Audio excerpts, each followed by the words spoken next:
Hey, so I'm sitting in my car. I just pulled up to my contract position. So I have a ultrasound contract with a private provider that I do like 1 weekend a month, and this is my weekend to work.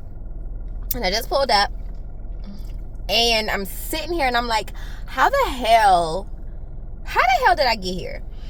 Let me tell y'all something, right? So 7 years ago, I applied for a job in Georgia. Me and my fiance, and my kids. We were living in Baltimore, Maryland. I owned my house. I was working 2 jobs and, just living life. And I was like, oh, I'm going to apply for this job in Georgia. If I get this job, we moving. And everybody like, girl, whatever. So I applied for the job. And then I got the job, which is wild because typically you don't get ultrasound jobs from the phone, usually. So they like maybe sending a video of me scanning, all the things, right? It was a urology practice. I'm not going to tell y'all which one. But I had already had about 10 years of urology experience. At that point, I think I had about 12 years of ultrasound experience. So I was offered the job. I packed up. We moved to Georgia, okay? Now, in my mind, when we were moving to Georgia, life was going to be so much better, right? I was going to come down here and I was going to start this job. These people were going to see my worth. They were going to see how amazing I am. They were, I was going to move up the corporate ladder. I was going to go from scanning to leadership, and, I was going to start my business, all the things, right? In my mind, that was the vision I had for my life. And it's been 7 years, y'all. And let me just tell you, I have changed jobs so many times since I've been here. When I was in Maryland, I was one of those, I'm going to be here forever. Like, I stayed at the hospital for 9 years. I think it was like 8 or 9 years. I was with my urology practice for 10 years. I was with the fertility clinic for almost 5 years. Like, I held jobs, okay? And I got down here to Georgia and I was like, oh no, baby, what y'all doing? I have changed jobs, okay? I am now a professional job changer, and I'm not changing jobs because I just love doing it. I'm doing it because every job I've had since I've gotten here has been very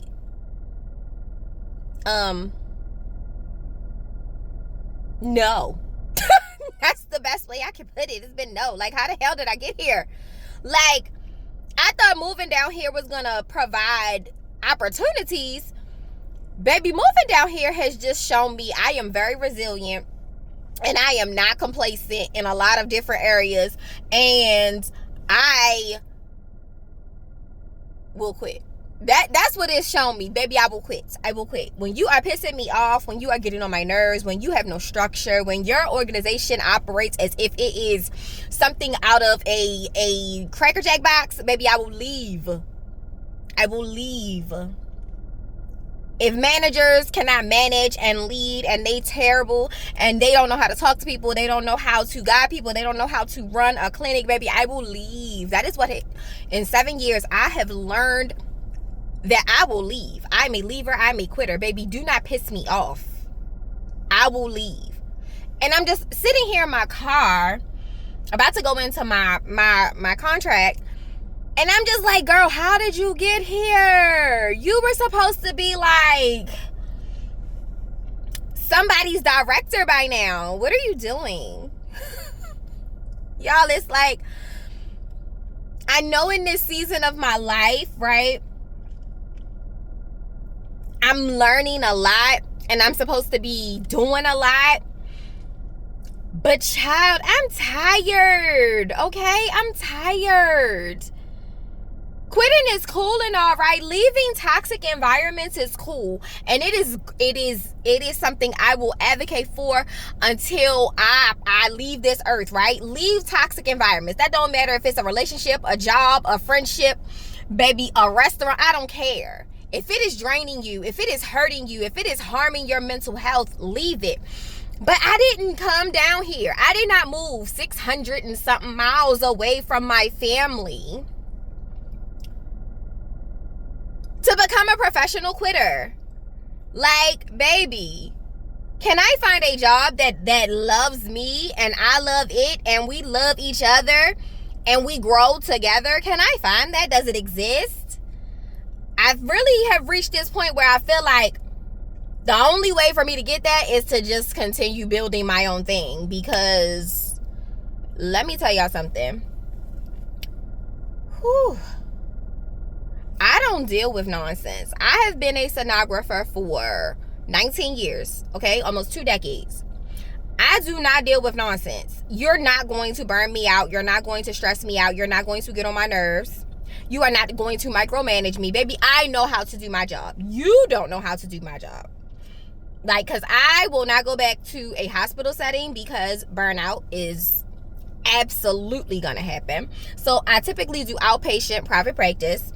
And you're not going to piss me off. You're not going to come in here and micromanage me and try to tell me how to do my job when you can't do my job.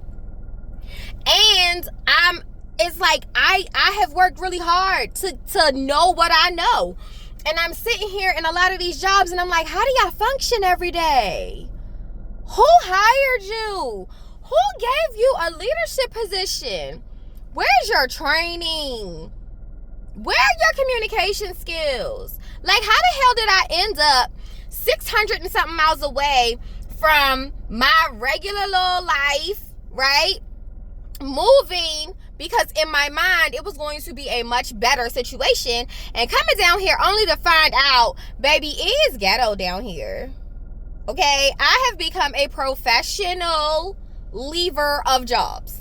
Because when you piss me off, if you do not respect me, if you think you're going to get on my nerves, I will quit. And I did not know I was moving 600 and something miles away to become a professional job leaver. Granted, I do like it though, because, baby, I have upped my pay a lot by doing that. Let me just tell y'all, when you become a professional job leaver, your salary will increase, because when you have experience and you know your stuff, and can't nobody tell you that you don't know your stuff, baby, because you have receipts, they gonna pay you. Okay, so that's the one good thing I will say has come out of it. I have increased my salary in 7 years drastically, way more than I would have ever done had I stayed in Maryland at my one job and been there almost 20 years. I probably would be up maybe like $3 an hour in the 7 years, whereas I've increased my salary a lot. Okay, a lot. And so by becoming a professional job leaver, because I know my worth and I refuse to allow you to get on my nerves, it has definitely taught me a lot about negotiation, okay? One of the things in my organizational leadership program, my master's degree program, we took a class on negotiation. I love that class. But even before I took that class, I had become a master at negotiating, because moving here showed me I have power. Now, I'm still trying to figure out how I got here, right? Because I was just expecting to move up, right? Grow. Find a company, grow. But that has not been the case, because let me just tell you, leadership is good leadership is very sparse, okay? In healthcare. It ain't there in healthcare. And I'm still trying to figure out how I moved all these miles away with this big goal and these big dreams. And now my only goal is to, like, okay, girl, build your own thing, because what you're looking for does not exist. You're going to have to create it. So that's pretty much what I wanted to talk about, because I needed to get that off my chest. Because I'm sure there are some other moms out here, some other professional women who, in this season of your life, like, baby, are becoming professional job leavers, or you are very much in the know that you got to do something different. And you're going to be wondering, like, how the hell did I get here? Like, how did the dream I have turn into this? But I promise you, Whatever it's turning into is for your good. It is to build you. It is to grow you. It is to challenge you to do something different so that you are able to become the person that you desire to be.